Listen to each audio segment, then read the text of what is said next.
Dans la nature, la survie n'appartient pas toujours aux plus forts. Certains animaux ont développé une arme invisible, la manipulation. Tromper, influencer, exploiter, des stratégies dignes des plus grands espions. Aujourd'hui, plongeons dans l'univers fascinant des manipulateurs du règne animal. Le coucou gris pond ses œufs dans le nid d'autres espèces, comme les rouges-gorges ou les fauvettes. Son œuf imite la couleur et la taille de ceux des hôtes. Dès l'éclosion, le poussin coucou expulse les autres œufs ou petits du nid.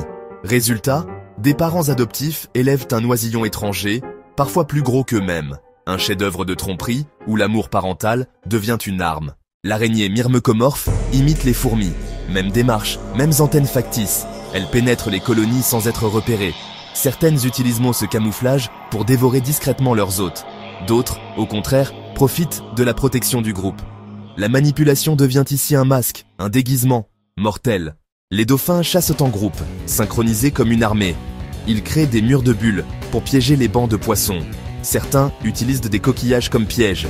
Ils y enferment un poisson, puis remontent à la surface pour l'engloutir.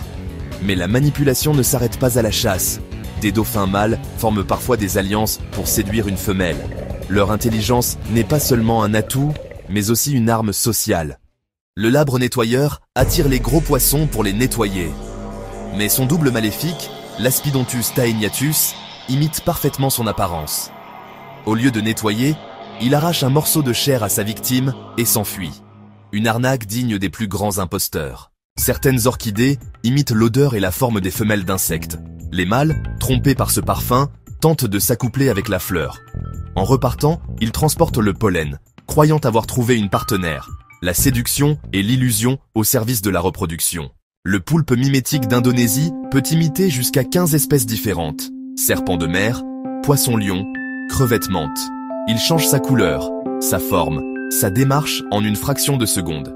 Ce n'est pas seulement du camouflage, c'est une véritable manipulation psychologique.